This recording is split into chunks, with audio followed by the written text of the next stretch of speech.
Sampurasud, Sugeng Rawuh, Wan Yam, Horas. Halo guys, selamat datang kembali. Bagaimana kabar kalian semua? Semoga dalam keadaan sehat selalu dan diberi kelancaran, rezeki yang berlimpah. Masih bersama kami kembali di channel WSKT TV. Pada kesempatan kali ini, kami akan review film serial berjudul The Day of Jackal dirilis November tahun 2024.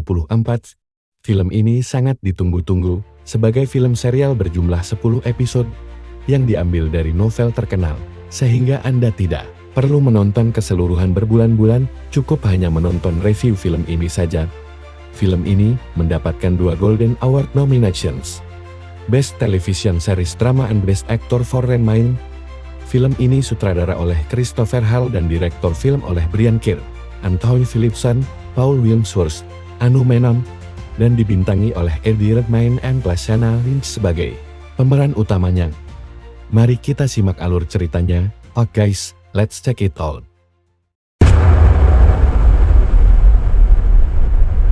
Di Munich, seorang petugas kebersihan tua bernama Ralph menjalani rutinitas malamnya. Tanpa dicurigai, ia masuk ke kantor Manfred Fest, politisi sayap kanan yang bercita-cita jadi kanselir. Tiba-tiba, dengan ketenangan luar biasa, Ralph mengeluarkan pistol berperedam dan dengan tenang menembak para penjaga satu persatu dengan presisi mematikan. Setelah menyingkirkan para penjaga, Ralph beralih ke Elias, putra Manfred Fest. Ia tidak membunuhnya, hanya menembak kakinya, lalu melarikan diri. Dengan menuruni gedung menggunakan tali, di tempat persembunyian, Ralph melepaskan penyamaran dan terungkap sebagai pembunuh bayaran sang legendaris, The Jackal. Keesokan harinya, The Jackal menyiapkan posisi di apartemen 3.815 meter dari rumah sakit tempat Elias dirawat saat Manfred datang menjenguk putranya. Meski dijaga ketat, satu tembakan presisi The Jackal tepat mengenai Manfred, menjatuhkannya seketika. Itu adalah tembakan mustahil yang mencatatkan rekor. Kepanikan melanda rumah sakit, sementara The Jackal dengan tenang membongkar senapannya yang tersembunyi dalam koper dan menghilang tanpa jejak. Di London, agen Minam Bianca Pullman segera menyimpulkan bahwa senjata itu hanya bisa dirakit oleh Norman Stock, perakit legendaris asal Irlandia. Saat mencari petunjuk lewat Alison, istri saudara Norman, Bianca nekat menahan putrinya, Emma. Namun Emma, yang menderita sakit jantung, meninggal saat dalam tahanan, menjatuhkan reputasi Bianca. Sementara itu di Spanyol, The Jackal hidup damai bersama istri dan bayinya dengan identitas palsu sebagai Charlotte. Namun di balik kehidupan tenang itu, ia tetap pembunuh bayaran. Saat menagih sisa bayaran 3 juta euro dari kliennya, ia justru ditolak untuk membayarnya.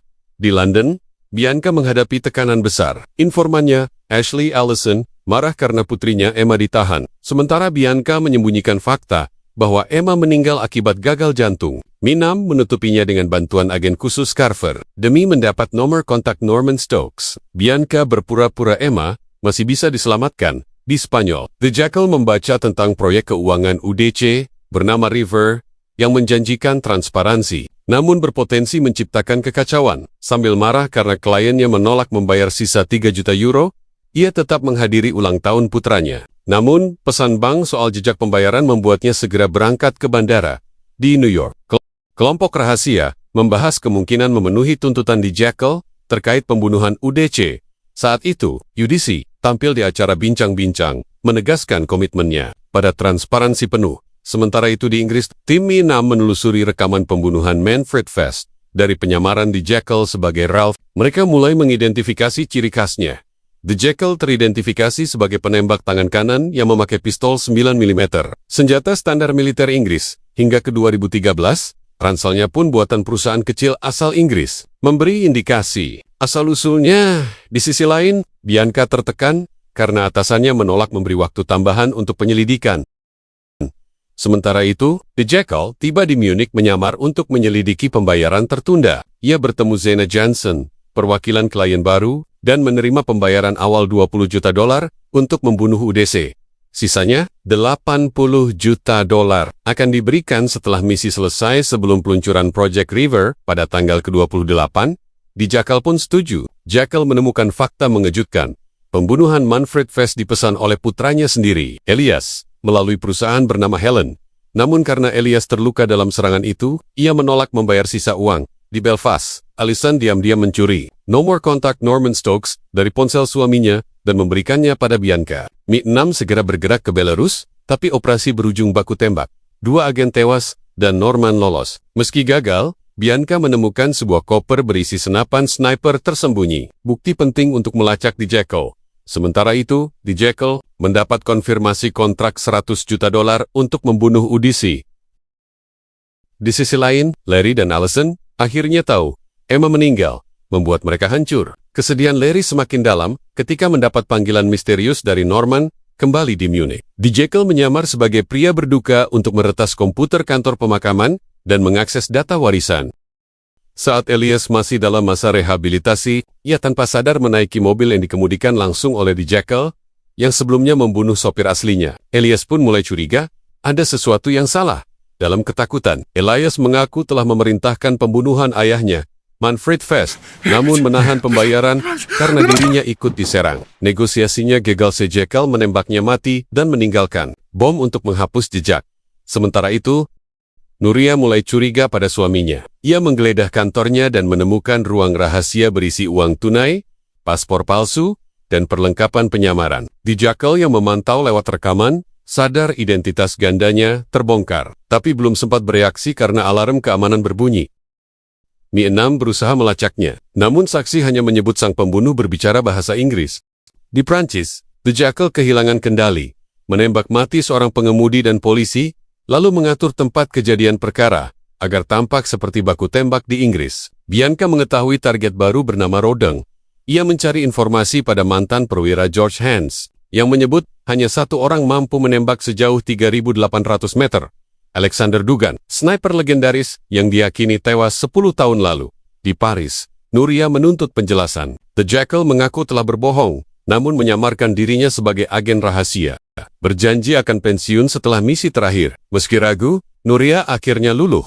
Di New York, tim Zena Johnson tahu The Jackal membunuh Elias. Meski sempat meragukannya, pemimpin mereka justru kagum pada keberaniannya dan tetap mendukungnya di Inggris. Larry membunuh Allison karena dianggap mengkhianati Norman. Menyamar sebagai istrinya, ia menjebak Bianca dan mencoba membunuhnya. Bianca selamat, lalu menghadapi Larry yang menyandera putrinya. Dalam ketegangan, ia menembaknya di kaki hingga tertangkap, meski Larry tetap menolak memberi info soal Norman. Sementara itu, UDC di pulau pribadinya bersikeras meluncurkan River, perangkat lunak yang membongkar korupsi global. Meski tahu dirinya jadi target, di Tallinn, The Jackal menyurvei arena tempat UDC akan tampil, nyaris celaka di atap, ia diselamatkan seorang pekerja bernama Rasmus. Tak lama, Zena muncul di hotelnya, memperingatkan bahwa klien mereka jauh lebih berkuasa dari yang ia kira, dan menegaskan akan terus mengawasinya. Di rumah sakit, Bianca memaksa Larry mengaku dengan kekerasan, hingga ia membuka lokasi Normandia, Budapest. Ia juga mengaku tahu alamat Bianca berkat Norman. Meski tak tahu siapa pemberi info, The Jackal lalu menghubungi Norman, meminta senjata baru. Norman, yang terluka akibat operasi Mi-6, tak bisa membantu jarak jauh. The Jackal pun memutuskan menemuinya langsung untuk merancang persenjataan yang dibutuhkan. Di Mi-6, Damien memberitahu Bianca bahwa Alexander, Dugan sniper yang diduga tewas 2013, punya profil identik dengan The Jackal. Bianca memintanya memverifikasi jasad Dugan, lalu menemukan lewat artikel koran bahwa target bernama Roden ternyata adalah UDC. Ia dan Vincent segera berangkat ke Budapest. Di sana, The Jackal bertemu Norman di persembunyiannya yang penuh senjata. Mereka merancang alat penyangga kaki yang bisa lolos pemeriksaan keamanan dan berubah menjadi sniper. Norman mengaku ditembak agen Mi-6 berkulit hitam di Belarus setelah menerima peringatan dari nomor anonim. Ia juga memperingatkan senjata baru itu hanya bisa menembak 8 kali. Saat The Jackal menguji senjata, ia melihat tim Bianca mendekati lokasi. Ia sempat memperingatkan Norman agar kabur, namun terlambat. Norman ditangkap Mi-6 dan diinterogasi. Tepat sebelum ia bisa membuka identitas The Jackal, sang pembunuh menembaknya dari jauh. Rahasia The Jackal pun tetap terjaga.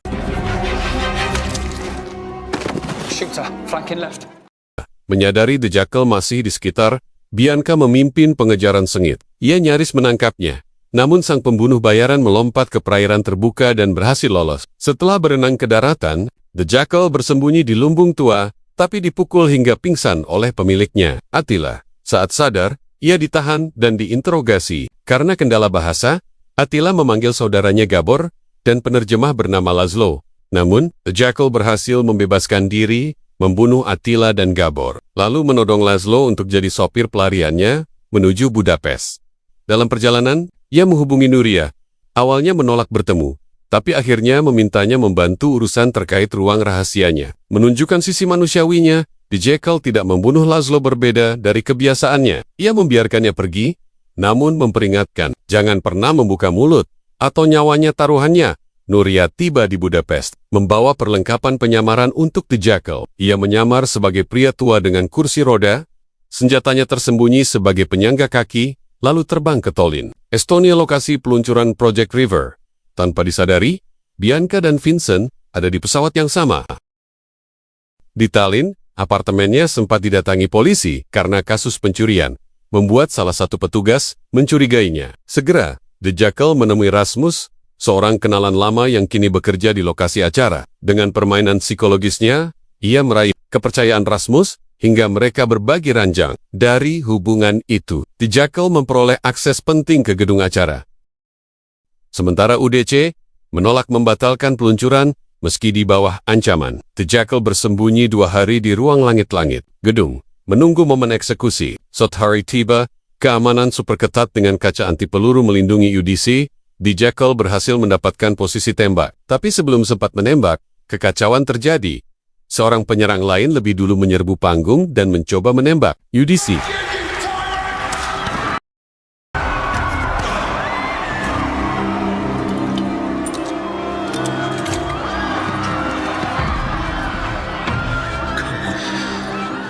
Dalam kekacauan penyerangan, The Jackal kehilangan momen emasnya. Ia segera membaur dalam kerumunan panik. Namun di luar gedung, Rasmus melihatnya. Untuk menjaga identitasnya, The Jackal dengan membunuh Rasmus dan menghilang dalam kegelapan.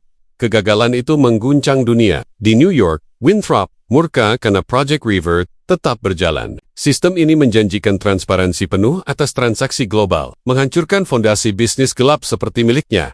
Penyelidikan menemukan penyerang kedua adalah anggota tim keamanan UDC sendiri. Dengan manifesto yang menuding UDC menyembunyikan agenda rahasia. UDC kini bersembunyi di Kroasia, takut pengkhianatan dari dalam. Sementara itu, di London, Miena menelusuri jejak The Jackal. Bianca mencurigai ia sebenarnya Alexander Dugan, mantan sniper Inggris yang dikira tewas di Afghanistan pada 2013, seorang penembak legendaris dengan kesabaran dan presisi sempurna, setelah menuntaskan misi pembunuhan bernilai tinggi. Dugan dan Gary beristirahat di Siprus. Di sana, mereka menerima tawaran untuk membunuh target baru dari seorang klien kaya, yang kembali mereka selesaikan dengan cepat dan efisien. Dalam operasi berikutnya, unit Dugan diperintahkan menangkap komandan Taliban hidup. Namun, rekan-rekannya malah melakukan pembantaian, termasuk terhadap warga sipil. Untuk menutupi kejahatan itu, mereka mengarang cerita seolah diserang dan memanggil serangan udara.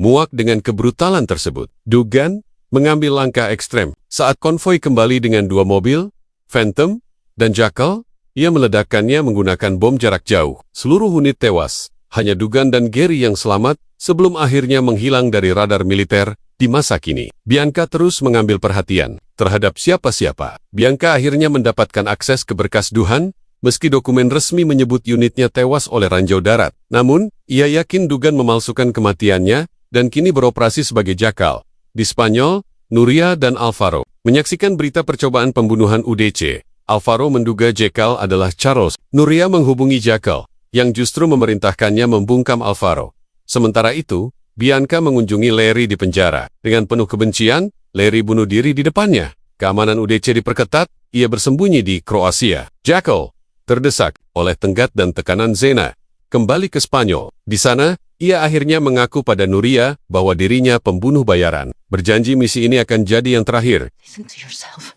and say it again. I kill people for money. Again? I kill people for money. Say it again. I kill people for money. You don't have it! I kill people for money! Is that what you want to hear? Is that enough? Is it enough? Di New York, Winthrop dan Menteri Luar Negeri Inggris sepakat satu-satunya cara menggagalkan River adalah dengan memastikan UDC mati. Sementara itu, Alvaro menekan Jackal lewat ancaman membocorkan rahasianya, hingga Jackal terpaksa menyetujui sebuah pertemuan berbahaya. Keesokan paginya, Dengan peralatan baru, The Jackal menemui seorang nelayan dan meminjam perahunya Moy Memensing selama beberapa jam. Namun, alih-alih memancing, ia menggunakan posisinya di laut untuk menembak mati gangster. Seorang yang harusnya ditemuinya bersama dengan Alvaro. Peralatan baru terbukti berhasil. The Jackal hanya perlu mengulanginya sekali lagi, menuntaskan misinya yang sebenarnya. Pagi harinya, dia kembali menyewa kapal dengan alasan mau mengamati burung. Namun, sang pemilik kapal kali ini ingin ikut dengannya. Situasi ini membuat Jackal tidak mempunyai pilihan. Begitu berada jauh dari daratan, ia membunuh pemilik kapal, memastikan tidak ada saksi yang tersisa. The Jackal lalu memasang senapannya dengan stabilizer khusus untuk memastikan akurasi tembakannya. Keamanan Udisi melihat kapalnya, tetapi karena masih berada jauh di luar batas perlindungan, mereka mengabaikannya. Beberapa jam sebelum peluncuran, River, Udisi, merasa ingin tetap di tempat tidur. Namun, ia didorong keluar dan menjalankan rutinitas seperti biasanya. Diiringi oleh pengawal pribadinya, ia turun ke air. The Jackal membidik dari kejauhan, tetapi pandangannya terhalang oleh kapal. Ketegangan meningkat, drone keamanan mendeteksi aktivitas mencurigakan dan bergerak untuk menyelidiki. The Jackal terpaksa menembak seorang pria di jet ski yang mendekatinya, membuat posisinya terungkap. Tim UDC segera bereaksi, menariknya ke bawah air agar tidak terlihat oleh sniper. Namun, saat mereka naik ke permukaan untuk mengambil napas, The Jackal melepaskan tembakan. Peluru pertama mengenai seorang pengawal. UDC yang panik berusaha kembali ke perahu, tetapi saat kepalanya muncul di atas air, The Jackal melepaskan tembakan terakhir. Misi telah selesai. The Jackal segera meninggalkan tempat kejadian dengan kapalnya, meninggalkan kekacauan di belakangnya. Dengan hilangnya UDC, masa depan proyek River dan banyak pihak yang terlibat kini berada dalam ketidakpastian.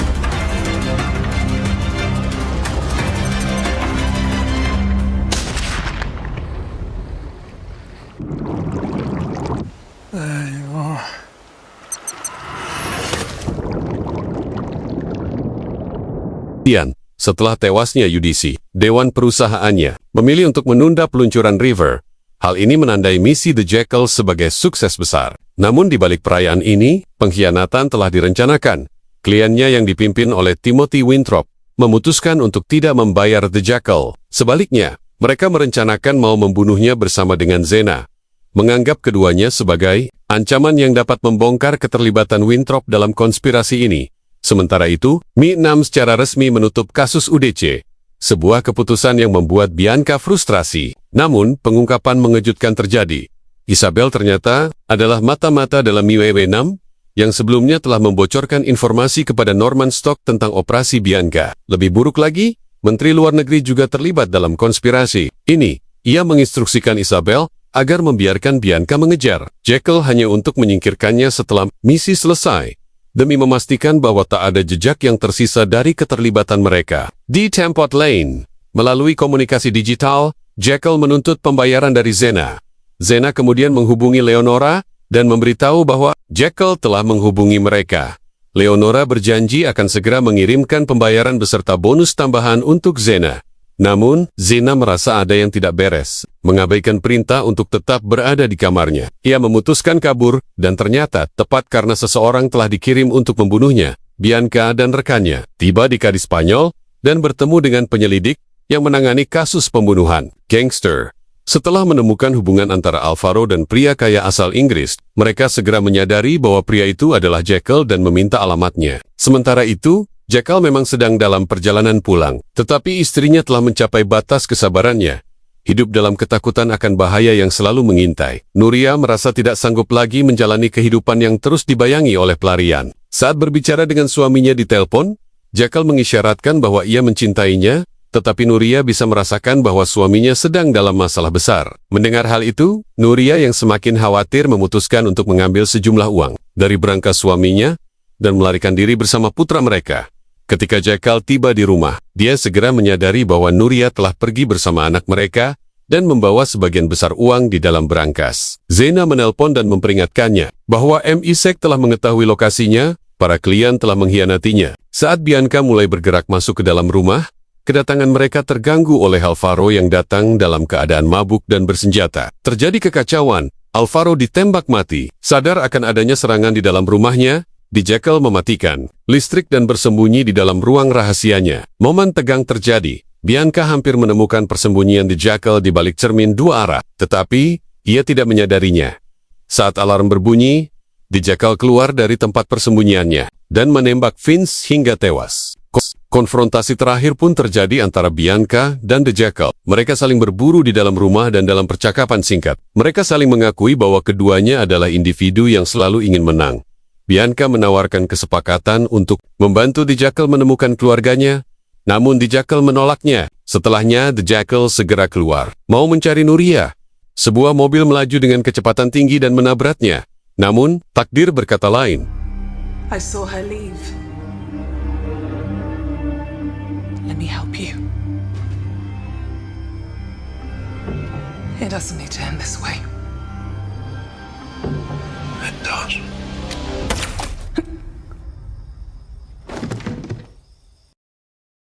The Jackal selamat dari kecelakaan tersebut, sampai akhirnya dia menemui Xena yang menyadari The Jackal tidak senang jika ada orang yang tidak menepati janjinya. Xena yang kini bertekad untuk membalas dendam. Dia memperlihatkan kepada Jackal siapa dalang di balik semua ini. The Jackal setuju, namun sebelum itu, ada satu hal yang lebih penting baginya, menemukan Nuria dan Carlito.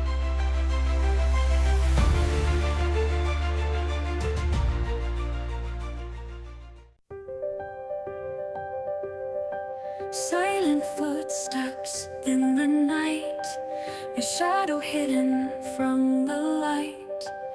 Every move is calculated, every word is fabricated. No name, no face, just destiny, a ghost who walks invisibly. He is the Jackal, hunter of the crown, striking fast, he won't be found. Cold as steel and sharp as flame, the world will never know his name. A rifle waits, the clock ticks slow, targets fall, they'll never know. Skies of many, heart of stone, he fights for nothing, stands alone. Whispers echo, nations fear when the Jackal's shadow's near. He is the Jackal, hunter of the crown, striking fast, he won't be found. Cold as steel and sharp as flame, the world will never know his name. No mercy, no regret, a promise made, a deadly bet. Silent trigger, history bends. When the Jackal comes, the story ends.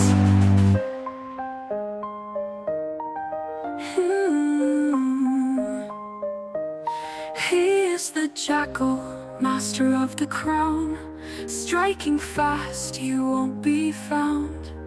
Cold as steel and sharp as flame, the world will never know his name.